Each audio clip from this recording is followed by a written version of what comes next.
नहीं नहीं आरएसएस हिंदू नहीं है, ये हिंदू नहीं है, वो हिंदू, ठीक है नहीं होंगे, हो सकता है यहूदी हो देश के प्रधानमंत्री, अमित शाह हो सकता है ग्रीक हो, राजनाथ सिंह हो सकता है मेसोपोटामिया से आए हो, तो कुछ भी हो सकता है, वो हिंदू नहीं है। आपने इस बयान के बाद राहुल गांधी द्वारा क्षमा मांगे जाने के बिना संसद आगे कैसे चलने दी?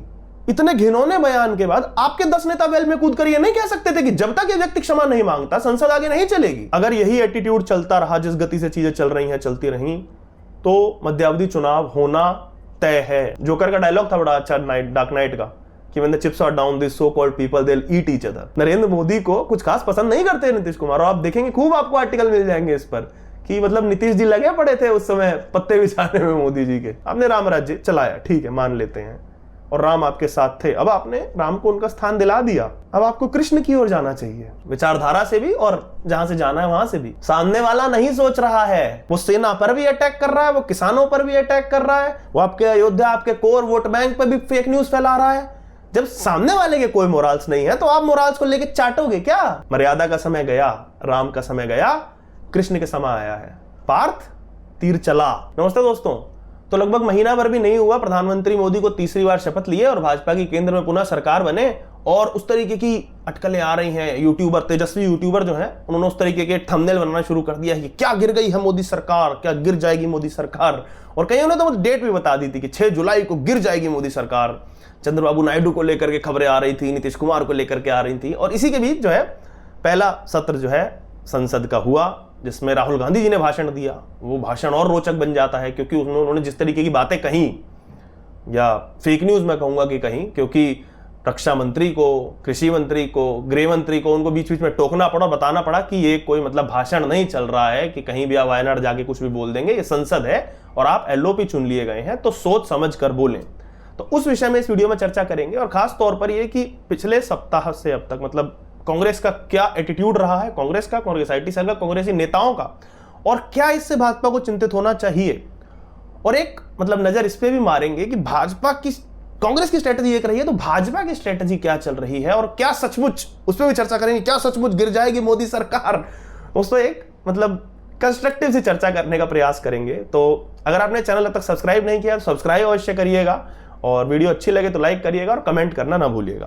तो दोस्तों सर्वप्रथम संसद से ही आरंभ करें। वैसे तो कांग्रेस मतलब चौतरफा हमला कर रही है, उनका आईटी सेल भी लगा हुआ है, नेता अलग लगे रहते हैं, प्रवक्ता अलग लगे रहते हैं। वैसे संसद में राहुल गांधी जी ने जो कहा, जो किया, वो मतलब निंदनीय भी कह सकते हैं, शर्मनाक भी कह सकते हैं, संसद के स्तर पे तो बहुत लेवल पे बोला जा सकता है। लेकिन मुख्य रूप से उन्होंने 2 या 3 ऐसे समाचार साझा किए जिन पर जो रिस्पेक्टिव मंत्रालय के मंत्री थे उन्हें खड़े होकर के उन्हें रोकना पड़ा, स्पीकर को बोलना पड़ा कि इन्हें रोका जाए, ये ना बोले, फर्जी खबर है। जिनमें से एक था अग्निवीर का मुद्दा। उन्होंने अग्निवीर को लेकर के कहा कि किसी को कुछ नहीं मिल रहा है, जो बलिदानी है उनको कुछ नहीं मिल रहा। मैं एक परिवार से मिला था भारत जोड़ो यात्रा में, वहां पे उनके घर में एक बलिदानी था, उन्हें कुछ नहीं मिला। इसके बाद उन्होंने बाद में एक वीडियो भी शेयर किया अपने सोशल मीडिया पे। उसके बाद तमाम तरीके की कंट्रोवर्सी हुई उस वीडियो में। बलिदानी है, उनके पिता आते हैं जो आज कह रहे हैं कि उन्हें कुछ नहीं मिला। एडीजीपीआई उस पर बयान जब देता है, वो अपना ट्वीट साझा करते हैं कि इस तरीके की भ्रमित करने के लोगों को खबरें ना फैलाएं। उसके बाद अगले दिन जब उनके पिता के पास मीडिया जाती है तो कहते हैं हाँ सब कुछ मिल गया। इस सब के बाद इस मामले में थोड़ी छीछा लेदर भी हुई जब कुछ डॉक्यूमेंट्स जो कि सामने नहीं आने चाहिए थे, जो कि मतलब आर्मी और जो बलिदानी परिवार है उनके बीच ही रहने चाहिए थे, वो भी इंटरनेट पर घूमे।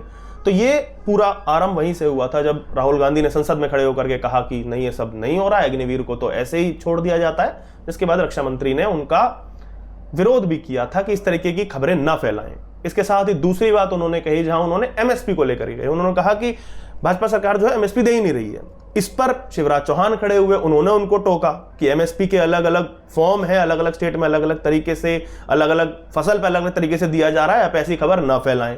तीसरी चीज उन्होंने कही कि ये सरकार जो है ये किसानों को आतंकवादी कहती है। ये उन्होंने संसद में कहा है कि वो किसानों को आतंकी कहती है। इस पर गृह मंत्री अमित शाह खड़े हुए, किस तरीके की खबरें फैला रहे हैं। हालांकि मतलब अमित शाह वहां पे उनका एटीट्यूड एक होम मिनिस्टर वाला नहीं लगा। वो स्पीकर महोदय से कह रहे थे कि आप क्या कर रहे हैं, आप हमें संरक्षण दें, जबकि गृह मंत्री हमने इस देश में ऐसे ऐसे देखे हैं जिन्होंने सोते हुए लोगों पे लाठियां पड़वाई हैं, यही इसी कांग्रेस के गृह मंत्री थे। तो ऐसे कुछ समाचार सोशल मीडिया पर भी साझा हो रहे थे। और ये तो हुआ मतलब नेता प्रतिपक्ष की बात, राहुल गांधी जो एलओपी हैं उनकी बात। कांग्रेस आईटी सेल भी कम नहीं था। अयोध्या को लेकर के निरंतर फर्जी खबरें फैलाई जा रही हैं। राम मंदिर को लेकर के आई थी कि वहां से पानी टपक रहा है गर्भगृह में, ये वो, उसका मतलब क्लैरिफिकेशन देना पड़ा बोर्ड को आकर के। उसके बाद एक नई खबर आ गई कि भाई स्टेशन जो था, इतना भव्य तुमने स्टेशन बनाया था, उसकी दीवार टूट गई है। उसका फैक्ट चेक आ गया, क्लैरिफिकेशन देनी पड़ी उन्हें कि ये स्टेशन की दीवार नहीं है, सड़क पार करके कोई और किसी और का प्लॉट था, किसी और की निजी प्रॉपर्टी है, वो उसकी दीवार टूटी है, हमसे कोई लेना देना नहीं है उसका।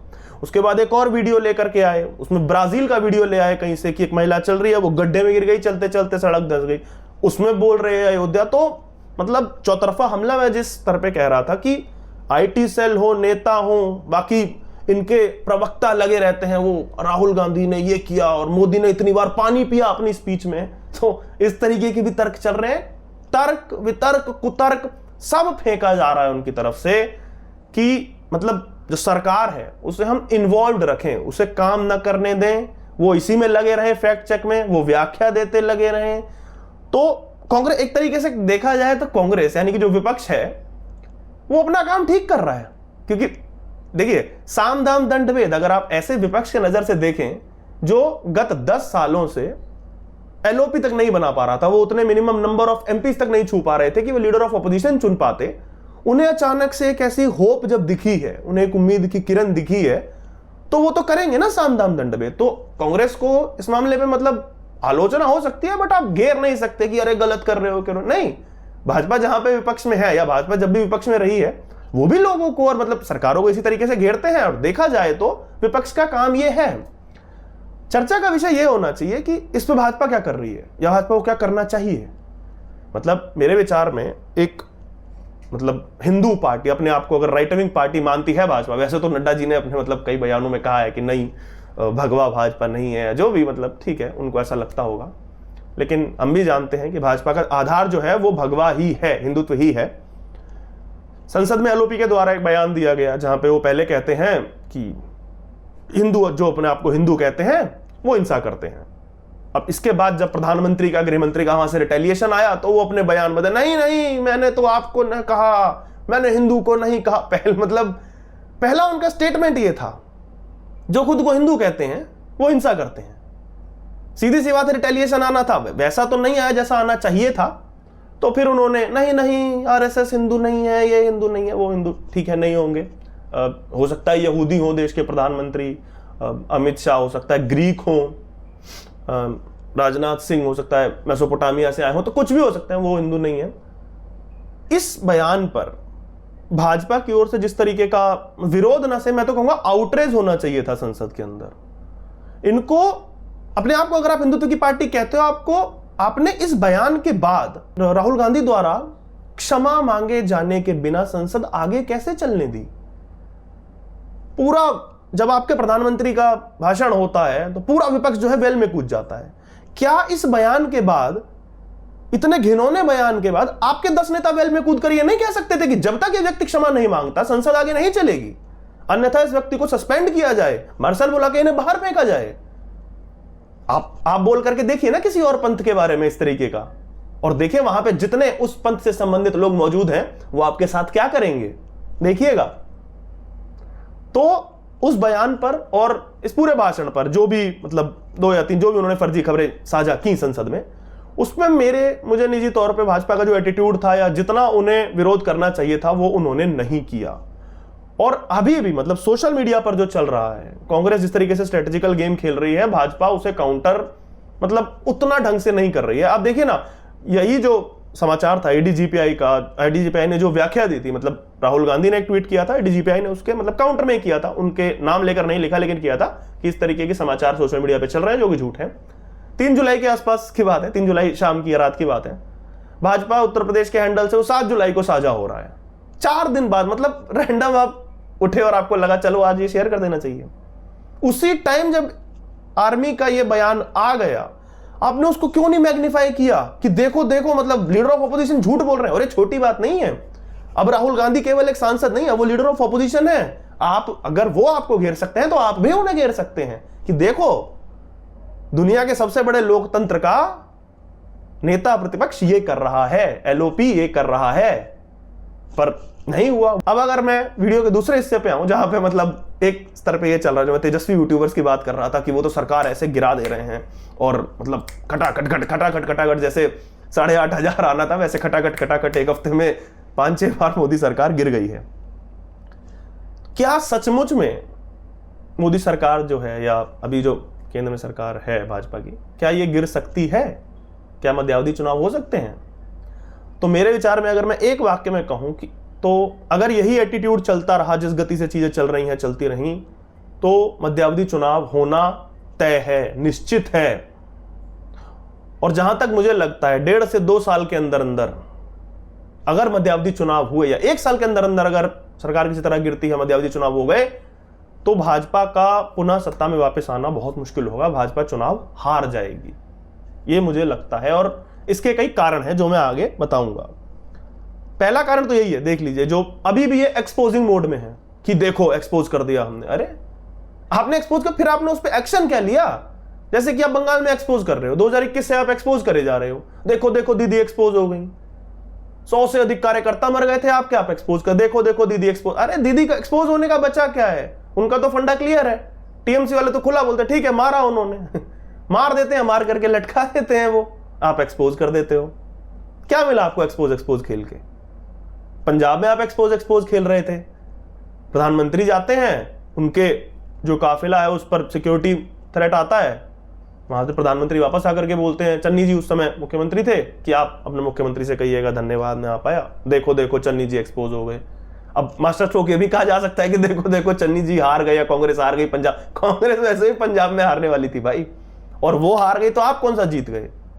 चाहे विधानसभा चुनाव हो, अब की बार लोकसभा में क्या मिला पंजाब में? अंडे उबाले हैं, तमाम तरीके का तुष्टीकरण भी हुआ था, हमने देखा था, करतारपुर कॉरिडोर खुलवाया गया, तमाम तरीके के लंगर चखे हैं, मोदी जी ने सब कुछ किया है, और तब आपको ये मिल रहा है। क्या किया आपने? कांग्रेस को एक्सपोज कर दिया पंजाब में। तो ये एक्सपोज गेम जो है, इससे निकलना पड़ेगा। ये मैं सब वही वजह बता रहा हूं कि जो इसका कारण बन सकती है मध्यावधि चुनावों का, और अगर मध्यावधि चुनाव हुए तो उसमें हार का। दूसरा पॉइंट, मुझे लगता है कि प्रधानमंत्री मोदी जो है, और है भी, मतलब फैक्चुअल बात यह है कि प्रधानमंत्री मोदी ने कभी गठबंधन की सरकार नहीं चलाई है, चाहे वो गुजरात में मुख्यमंत्री थे, चाहे वो पिछले 10 साल से प्रधानमंत्री हैं। तो मुझे ऐसा लगता है कि उन्हें गठबंधन का थोड़ा अनुभव कम है कि मतलब किस तरीके से चीजें चलती हैं। जैसे अटल बिहारी वाजपेयी ने चलाई थी तो उन्हें था, मनमोहन सिंह ने चला, उन्हें तो खैर मतलब क्या था, वो तो अलग चिंतन का विषय है कि मनमोहन जी को क्या था क्या नहीं था। प्रधानमंत्री मोदी की अगर हम बात करें तो उन्हें गठबंधन का अनुभव मुझे लगता है नहीं है अभी तक। वो जैसे मोड में चल रहे हैं, उनको वो, हाँ, उनका हर बार जो भाजपा का करते थे उसमें एनडीए अब जुड़ गया है, लेकिन उन्हें समझना पड़ेगा कि अब आप, वो परिवार एक नहीं है, भाजपा एक परिवार अगर आप माने, अब आपके परिवार में आपके आसपास आपको पड़ोसियों का या दूर के रिश्तेदारों का भी समर्थन है, लेकिन आप ये समझिए कि वो हैं पड़ोसी और दूर के रिश्तेदार ही, वो आपके परिवार का हिस्सा नहीं है।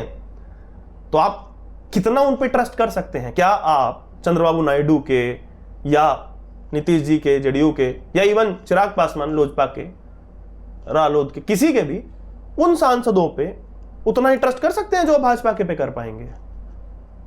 नहीं होगा ना, वो लेवल नहीं अचीव होगा ना, सीधी सी बात है। वो आपके सांसद हैं, वो दूसरी पार्टी, ठीक है गठबंधन में है, गठबंधन में तो शिवसेना के साथ भी थे। क्या हुआ महाराष्ट्र में देखा ना हमने, शिवसेना मतलब उद्धव वाली शिवसेना, अब तो खैर शिवसेना का भी अलग ही खिचड़ी हो गई है। तो ये जो गठबंधन की राजनीति होती है ये थोड़ी सी कॉम्प्लिकेटेड होगी। और प्रधानमंत्री मोदी, जो कि सीधी सी बात है भाई, उन्होंने एक बार संसद में भी कहा था कि मेरे राजनीतिक सूझबूझ पर तो आप वो मत करिए, और हाँ सीधी सी बात है, पिछले 25 साल से लगभग वो व्यक्ति राज ही कर रहा है, तो राजनीतिक सूझबूझ पे तो उनका इतना वो नहीं हम कर सकते। लेकिन ये पहली बार उन्होंने भी कुछ नया एक्सपीरियंस किया है, कुछ नया अनुभव किया है, तो उन्हें बैक ऑफ द माइंड ये रखना होगा, या भाजपा को बैक ऑफ द माइंड ये रखना चाहिए कि भाई हम इन लोग पे उतना ट्रस्ट नहीं कर सकते। आपके आज वो आपके समर्थक हैं, आज वो आपके साथ हैं, वो आपके साथ गठबंधन में है, कोई बड़ी बात नहीं है, वो छोड़ करके आपको जा सकते हैं। मतलब एक वो जरा सा भी अगर हुआ कि आप व्हेन यू आर डाउन, होता है ना कि जोकर का डायलॉग था बड़ा अच्छा डार्क नाइट का, कि when the chips are down this so called people they will eat each other. तो वही है, आप अभी तो अनुकूल स्थिति है, सब बढ़िया बढ़िया चल रहा है। वैसे तो सब बढ़िया बढ़िया नहीं चल रहा है, मतलब किस्मत थोड़ी सी खराब रही नई सरकार की भी कि रेल का हादसा हो गया आते ही, दिल्ली में एक और हादसा हो गया था, वो गिर गया था जो पिलर, तो चीजें तो सही नहीं चल रही, बट ये ठीक है, ये सब चलेगा आगे भी। पॉइंट ये है कि जब ये सब चलेगा, क्या आप अपने गठबंधन के साथियों पे उतना ट्रस्ट करते हैं कि वो आपको बीच में लटका करके या आधी स्थिति में छोड़ करके नहीं जाएंगे? क्योंकि गठबंधन सरकार उस तरह चलती है ना, पावर इज पावर, वहां पे पावर की वैल्यू होती है। अगर उन्हें जरा सा दिखा, चंद्रबाबू नायडू को दिखा कि अरे यार हवा इधर की चल रही है, या राहुल गांधी लगातार इसी चीज में लगे रहे अपना, जैसे वो चल रहे हैं, अभी मजदूर बन गए थे, फिर मणिपुर जाकर के मतलब वही सब करने लगे, मैं तीसरी बार आया और ये वो, उन्हें अगर लगने लगा कि यार उधर की पार्टी जो है स्ट्रांग हो रही है, तो क्या आपको लगता है कि चंद्रबाबू नायडू उस पाले में नहीं चले जाएंगे? पहले भी गए हैं ना वो, नीतीश जी। और नीतीश जी को तो मतलब इसमें मुझे बोलने की क्या जरूरत है, तो मतलब नीतीश जी ने सामने ही, वैसे तो मोदी जी के बोला था कि हम कहीं नहीं जाएंगे अब, बट राजनीति में कितना चलता है आप भी जानते हैं, मैं भी जानता हूं, और जो पॉलिटिशियन है प्रधानमंत्री मोदी, अमित शाह, पूरी भाजपा, मतलब नेता हमसे ज्यादा ही जानते होंगे। लेकिन फिर भी आप सोचिए, अभी नीतीश जी सब कह रहे हैं कि नहीं नहीं कहीं नहीं जाएंगे, ये वो है, बट ये वही नीतीश कुमार हैं जो 2013 में 2014 में प्रधानमंत्री बनने के स्वप्न देख रहे थे ना, सब सामने है। मतलब मोदी जी के पत्र, मतलब मोदी प्रधानमंत्री, मोदी उस समय तो प्रधानमंत्री नहीं थे, नरेंद्र मोदी को कुछ खास पसंद नहीं करते नीतीश कुमार, और आप देखेंगे खूब आपको आर्टिकल मिल जाएंगे इस पर कि मतलब नीतीश जी लगे पड़े थे उस समय पत्ते बिछाने में मोदी जी के, किसी तरह यहाँ आए और हम थोड़ा प्रधानमंत्री पद के दावेदार बने। तो क्या मतलब नीतीश कुमार चेंज हो गए होंगे? आपको लगता है कि व्यक्ति का मतलब सोच बदल गई होगी, सपना मतलब टूट गया, मतलब अब छोड़ दिया उन्होंने वो सपना? रहेगा ना भाई वो। और नीतीश जी वैसे भी अब तो उन्हें लग रहा होगा कि हम तो पावर, मतलब हम किंग मेकर हैं इस समय। उधर तेजस्वी यादव लगे पड़े हैं उनको करने में, जातिगत जनगणना कराएंगे। अब तो मतलब बिहार के उसके बिना, सपोर्ट के बिना केंद्र में सरकार नहीं चल पा रही है, तो वहां से वो एक दबाव चल रहा होगा। तो अभी तो चीजें चलो बढ़िया, 1 महीना बीता है, एक होता है ना नया नया रिलेशनशिप, तो सब कुछ अच्छा चल रहा होता है, तो अभी एक गुड फेज चल रहा है। अभी साल बाद, मतलब 6 महीने बाद, साल बाद, तो क्या आप उस चीज के लिए प्रिपेयर हैं? क्या भाजपा उस चीज के लिए प्रिपेयर है? ये एटीट्यूड देख करके, अभी वाला एटीट्यूड देख करके मुझे तो नहीं लगता कि है। तो उस मामले में इन्हें सोचना पड़ेगा अपने गठबंधन के साथियों के बारे में। दूसरा मेरा जो पॉइंट था कि अपने गठबंधन के साथियों के बारे में भी सोचिए कि भाई वो लोग पावर के साथ हैं, कल को पावर हल्की सी उधर शिफ्ट होती हुई दिखी तो ये चले जाएंगे, क्योंकि गठबंधन में ऐसा ही होता है। ब्लैकमेलिंग भी चलती है तमाम तरीके की। थोड़े बहुत अगर इस तरीके के हादसे और हुए, ईश्वर ना करे कि कोई और रेल का हादसा हो जाता है, या जैसे सिविल जो एविएशन मिनिस्ट्री है वो नायडू की पार्टी, मतलब टीडीपी के नेता के पास है, तो वहां पे अगर इधर उधर चीजें होती हैं तो विपक्ष क्या उसका फायदा नहीं उठाएगा? क्या वो भड़काना नहीं शुरू करेंगे कि यार आपको जानकर के मिनिस्ट्री दी गई है, आप मिनिस्ट्री बदलो, देखो आपको बलि का बकरा बनाया जा रहा है, तमाम तरीके की चीजें, दिस इज ऑल पॉलिटिक्स। तो वो चीजें भी होंगी, उससे भी डील करना पड़ेगा आपको, आपके ऊपर दबाव बनाएंगे आपके ही साथी।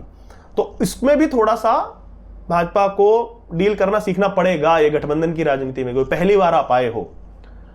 तीसरा एक और पॉइंट है जो आपको आदत लगी हुई है ना, ये लल्लो चप्पो की, तुष्टीकरण। हाँ वही है तुष्टीकरण, कि आप कि नहीं नहीं इसको कैसे बोल देंगे, ये अल्पसंख्यक, ये दलित, ये महिला, तो मतलब आपके वो जो हो जाते हैं ना टिक, नहीं नहीं इसमें नहीं बोलना, उसमें नहीं बोल सकते, उसमें नहीं बोलना। हाल ही में महुआ मोइत्रा ने एक मतलब बड़ा ही बेहुदा ट्वीट किया। एनसीडब्ल्यू की प्रमुख है, नेशनल कमीशन ऑफ वुमेन की, रेखा शर्मा, उनकी कोई वीडियो थी, वो कहीं जा रही थी, तो पीछे एक छाता पकड़ के उनके अटेंडेंट या जो भी होंगे वो जा रहे थे, तो उस पर ये चर्चा होने लगी, वो आ जाते हैं ना कि ये छाता खुद नहीं पकड़ सकते क्या, ये वो तमाम तरीके की चर्चा होने लगी। वैसे तो जो नेता या जो लोग कथित इंटेलेक्चुअल्स ये वाली बात कह रहे थे कि क्या ये छाता खुद नहीं पकड़ा जा सकता, उनके चित्र आ गए, उनके आसपास वालों के चित्र आ गए छाता पकड़े हुए, ठीक है वो अलग विषय था। लेकिन उस पर महुआ मोइत्रा ने एक बड़े बेहुदा सा कमेंट किया कि ये पजामा, he is holding pyjama, she is busy, वही मतलब जिस चीज के लिए महुआ जानी जाती है, मतलब उनका यूएसपी क्या है, क्या वो बहुत अच्छी नेत्री हैं? वो तो कृष्णा नगर आप जाइए कभी अवसर मिले तो, वैसे तो भाई बंगाल जाना खतरे से खाली नहीं है, लेकिन फिर भी कभी अवसर मिले, या बंगाल के हमारे जो दोस्त जुड़े होंगे वो बता देंगे कृष्णा नगर क्षेत्र जो है उनका, उसकी हालत क्या है। पिछले लंबे समय से वो सांसद हैं, तो क्या हालत क्या है उसकी, और कितना वहां पे उन्होंने क्या क्या किया है, तो उससे पता चल जाता है वो कितनी अच्छी नेत्री है, किस चीज के लिए महुआ जी जानी जाती है, सब पता है सबको। अब पॉइंट ये है कि आप इस तरह के बयानों के, घटिया बेहुदा बयानों के अगर आप काउंटर करेंगे, सीधी सी बात है ना, ऐसे काउंटर आप अच्छी भाषा में या फूल मतलब बरसाते हुए तो कर नहीं सकते हो भाई मुंह से, गाली का जवाब गाली होता है, तर्क के जवाब में तर्क दिया जाता है ना, कुतर्क के जवाब में कुतर्क ही दिया जाएगा। तो इस तरीके के अगर आप बयान को काउंटर करोगे तो आपको सोशल मीडिया पे गा रहे हैं ये महिला विरोधी और उस तरीके की चीजें, और आपके कोई डिफेंस में नहीं आएगा। सेम चीज आपने मतलब वो बना ली है ना, जो कि नहीं महिला वाले मामले में हम नहीं बोलेंगे, मुस्लिम वाले में नहीं बोलेंगे, अल्पसंख्यक है, दलित वाले में नहीं बोलेंगे। ये क्यों? जो गलत है वो गलत है, चाहे वो पुरुष हो, महिला हो, ट्रांसजेंडर हो, दलित हो, मुसलमान हो, हिंदू हो, यहूदी हो, कोई भी हो भाई, आप अपना स्टैंड लेना तो सीखिए। आपको तुष्टीकरण करके क्या मिला है? वही मैंने बताया ना, क्या मिला पंजाब में? दिया पसमानदा और तमाम तुमने घर दिए। इकरा हसन, इकरा चौधरी, इकरा हसन जो भी उनका नाम है, कैराना से सांसद आई हैं ये बन के, वायर को साक्षात्कार दे रही थी। उसमें उनसे पूछा गया भाई ट्रिपल तलाक को लेकर के, था ना, मोदी जी महिलाओं के, मुस्लिम महिलाओं के लिए लड़ रहे हैं। मुस्लिम महिला ने कह दिया करके कि तो नहीं, ये तो मतलब धूर्त हैं, ये तो हमें इनकी इंटेंशन बुरी है। आप देखिएगा, मतलब बहुत रोचक है। मैंने ट्वीट किया था उसके ऊपर, मैं डाल दे रहा हूं, जाकर के देखिएगा क्या बोल रही है महिला। ये पढ़ी लिखी महिला है, कैराना से आती है, मुस्लिम समुदाय, और मुझे लगता है बाहर से किसी यूनिवर्सिटी से पढ़ी है। ये पढ़ी लिखी महिला है। इन्होंने बोला कि नहीं नहीं, आपने तो सिविल को क्रिमिनल कर दिया, आप कैसे ट्रिपल तलाक में बोले? वो तो ये हो रहा है, इनका आप तुष्टीकरण कर रहे हो। दलित वाले मामले में आप कई बार बैकफुट पे आ जाते हो, कई जहां बोलना चाहिए वहां नहीं बोलते। चंद्रशेखर रावण खड़ा होकर के आदमी संसद में बोल रहा है हमारे लोगों को ये किया गया, वो किया गया, जबकि सबसे ज्यादा आवास आपने दलितों को दिए हैं, टॉयलेट दलितों को दिए। अब देखिए, मतलब कई लोग ये डेटा पे कर देते हैं कि तुम्हें कैसे पता दलितों को दिए हैं। भाई चंद्रशेखर आजाद रावण, वो उनका एक पॉडकास्ट था, उसमें वो सब बता रहे थे कि दलितों के पास ही तो संसाधनों की कमी है, सवर्णों के पास तो है, ये उनका क्लेम है। चलो ठीक है, इसी क्लेम पे चलते हैं। भाई अगर सवर्णों के पास संसाधन है तो सीधी सी बात है, उस पर घर है, उस पर टॉयलेट है, उस पर सब है। तो पिछले 10 साल से ये जो करोड़ों घर बने हैं, टॉयलेट बने हैं, तो मतलब ये दलितों, शोषितों, वंचितों के लिए तो बने हैं, क्योंकि तुम्ही ने तो कहा सवर्णों के पास तो हैं। मैं ये नहीं कह रहा कि हर सवर्ण के पास होंगे, मैं तो उनकी स्टेटमेंट पे भी मैं ताल्लुक नहीं रखता उससे, लेकिन उन्होंने कहा ना कि सवर्ण तो ऑलरेडी स्थापित है, अच्छा है, मतलब अच्छी कंडीशन जी रहा, सारे सवर्ण उन्होंने मान लिया। कोई होता ही नहीं भाई, बामन, राजपूत, बनिया तो गरीब है ही नहीं। हम ये मान रहे हैं कि मेजॉरिटी जो है ये योजनाओं का लाभ दलितों को मिला है। उसके बाद भी आपने एक नेता तैयार करा, मैं तो यही कहूंगा कि आप ही ने तैयार करा। आप इतने वीक हो गए यूपी में कि ऐसा व्यक्ति चुन करके आ गया तो कुछ भी बोल देता है आकर के कि हमें मारा जा रहा है, मूछ रखने पे मार दिया गया, ये कर दिया गया, वो कर, एक आध अपवाद को नॉर्मलाइजेशन कर दे रहा है उसका, कि हाँ जो भी दलित मूछ रख के चल रहा है उसको मार दे रहे हैं, काट दे रहे हैं, अपवाद को वो बना दे रहा है नॉर्मलाइज। तो जहां जहां तुष्टीकरण कर रहे हैं वो आप ही के आगे आ रहा है, वो आप ही को मतलब it's spitting on your mouth. तो ये भी एक चीज जो है भारी पड़ सकती है, क्योंकि वही मैंने कहा ना कि यहां पे सारा गेम अब पावर का है। आप गठबंधन सरकार में हैं, बार बार घूम फिर के वही बात कह रहा हूं, आप गठबंधन सरकार में हैं और गठबंधन में पावर इज पावर। आप पावरफुल हैं तो आपके आसपास वाले आपके साथ रहेंगे, नहीं है तो उन्हें पाला छोड़ने में 1 सेकंड नहीं लगेगा। वो आपके परिवार नहीं है, परिवार जन्म, वो वाला नहीं कह रहा जो ब्रैकेट में लोग मोदी जी के परिवार बन गए थे, दूसरे में पार्टी की बात कर रहा हूं। तो इस पर मतलब मोर और लेस मुझे जैसा लगता है कि इन्हें फ्रंट फुट पे आना ही होगा। अगर हमें मान के चलेंगे ठीक है 1.5 साल में, 2 साल में मान लेते हैं कि मध्यावधि चुनाव हो जाएंगे, सरकार गिर जाती है, ऐसे में भाजपा क्या करे कि मतलब सरकार बच जाए, तो आप हिंदुओं के मुद्दे उठाओ ना भाई, जो आपको लगता है। ठीक है, राम मंदिर मुद्दा आपने सुलझा दिया, और मुद्दे क्या कमी है क्या? वक्फ एक्ट के ऊपर कोई कुछ नहीं बोलता, आपकी पार्टी से इतना महत्वपूर्ण चीज है। प्लेसेस ऑफ वर्शिप एक्ट के ऊपर आप लगातार कोर्ट से वो लिए जा रहे हो कि हम अगली बार करेंगे। इस पे ST SJ के ऊपर तमाम तरीके के नारे लग जाएंगे, कहीं भी सरतन से जुदा, आप उस पर कानून बना ही नहीं रहे हो, जबकि बहुत महत्वपूर्ण मुद्दा है। UCC, चलो UCC को लेकर के अलग चर्चा हो सकती है, वो एक मतलब लॉलीपॉप सही है वो, पर ठीक है करो तो सही। ये सारी वो चीजें हैं कि आप अगर इन पे फ्रंट फुट पे रहे और आपने समझा कि आपका जो कोर वोट बैंक है, जी हां आपका core vote bank BJP, core vote bank जो आपको जिताया करते थे या अभी भी 240 जिन्होंने दिलाए हैं, आपको पता है किसने दिलाए हैं तो उसके लिए आप काम करिए 2 साल में। एक वो होता है ना कि जब आपको पता है कि लप्पा ही मारना है, मतलब कम ओवर बचे हैं कि या तो लप्पा मारना है, आउट होना है, तो जब आउट होना ही है तो आप अपने लप्पे बैट्समैन को आगे भेजिए ना, जाकर के बल्ला घुमाए उसे, चौका जाएगा, छक्का जाएगा या आउट होगा। आउट ऑफ वैसे भी होने बैठे हैं। मैंने कहा ना, अगर आज की स्थिति में ऐसी स्थिति रही और मध्यावधि चुनाव होते हैं तो भाजपा हार जाएगी। मुझे मतलब पूरी तरह 90%, 95% मुझे ऐसा लगता है। तो आप अपने मुद्दे पुश करिए, अपने कोर वोट बैंक को खुश करिए ना 2 साल में, जो आपने नहीं किया पिछले 10 साल में। 10 में नहीं, लेकिन हाँ 4, 5, 6 साल में आप हिल गए अपने पूरे मुद्दों से। तो वो आपको करना पड़ेगा अगर आपको सरकार बचानी है। मैं इस पर मतलब लिख रहा था तो मुझे वो आया, वो मतलब क्रैक क्या है, वो थॉट क्रैक क्या हुआ, वो अलाइन भी कर गया। आप देखिए ना, लगभग 30 साल से भाजपा श्री राम की राजनीति कर रही है। राम को उनका घर दिलाने के लिए, उनका मतलब असली स्थान जो था रामलला का, उनको दिलाने के लिए, ठीक है मैं कहूंगा राजनीति कर रही है। हाँ, तो क्या प्रॉब्लम है बोलने में? कई लोग होता नहीं नहीं राम के नाम की राजनीति। क्यों? तुम कर लेते भाई, कई राम के नाम पे आए हैं, तुम आ जाते। अभी एक वो बंदा आया है जीत करके अयोध्या से, लेके फिर रहा है ना उसे कंधे पे, अखिलेश यादव। तो ये नहीं है राम की राजनीति है, ये अयोध्या की राजनीति हम इसे कहें तो गलत है, सही है? तो अयोध्या और राम अलग अलग हैं क्या? तो ये फालतू की चीज है। वो लोग जो बोलते हैं कि राम की राजनीति, हाँ करी तो करी, उन्होंने दिलाया ना रामलला को। करोड़ों लोग चाहते थे ना कि मंदिर बने, तो बना। तो मैं उसी को लेकर के सोच रहा था कि भाजपा का भी अब वही स्थिति है कि ठीक है, राम अब तक आपके साथ थे और मर्यादा का समय चल रहा था, हम ऐसा माने अगर कि राम राज्य चल रहा था तो सही है ना। एक बार त्रेता भी तो समाप्त हुआ था ना, राम राज्य भी तो समाप्त हुआ, अभी तो त्रेता समाप्त हुआ, अभी तो द्वापर आया, श्री कृष्ण का समय आया, फिर अभी हम कलयुग में जी रहे हैं। मुझे अभी भी स्थिति वही लगती है कि आपने 10 साल जो चलाए हैं, आपने राम राज्य चलाया, ठीक है मान लेते हैं, और राम आपके साथ थे। अब आपने राम को उनका स्थान दिला दिया, अब आपको कृष्ण की ओर जाना चाहिए। तो समझने वाले इसमें समझ जाएंगे मैं क्या कह रहा हूं, विचारधारा से भी और जहां से जाना है वहां से भी। तो राम राज्य गया, त्रेता गया, द्वापर की ओर प्रस्थान करिए। गए वो सब चीजें आप आदर्श और वो सब की, नहीं नहीं महिला को नहीं, मुस्लिम को नहीं, दलित को नहीं, बच्चे को नहीं, नहीं भाई, सामने वाला नहीं सोच रहा है। वो सेना पर भी अटैक कर रहा है, वो किसानों पर भी अटैक कर रहा है, वो आपके अयोध्या, आपके कोर वोट बैंक पर भी फेक न्यूज फैला रहा है। जब सामने वाले के कोई मोराल्स नहीं है तो आप मोराल्स को लेके चाटोगे क्या? क्या करोगे उन मोराल्स का? 240 दिए आपको मोराल्स ने, तो एक बार बिना मोराल्स के खेल के देखिए। कहा था ना, अर्जुन ने क्या बोला था कि नहीं नहीं देखिए ना केशव, उनका कर्ण का जो है वो पहिया फंस गया। उसने बोला भाई तो बोलते तो युद्ध के अगेंस्ट। अच्छा युद्ध के अगेंस्ट है, मतलब तुम सबको जब फेंक दिया था उसने, दुर्योधन ने उससे बाहर हस्तिनापुर से, वो सब सही था है, चीरहरण हुआ था वो सब सही था। तो ये वही समय है आपका भी, आप भी कि नहीं नहीं हम मोराल्स पे चले, चलिए कर्ण को निकालने दीजिए पहिया, फिर देखिएगा क्या होगा।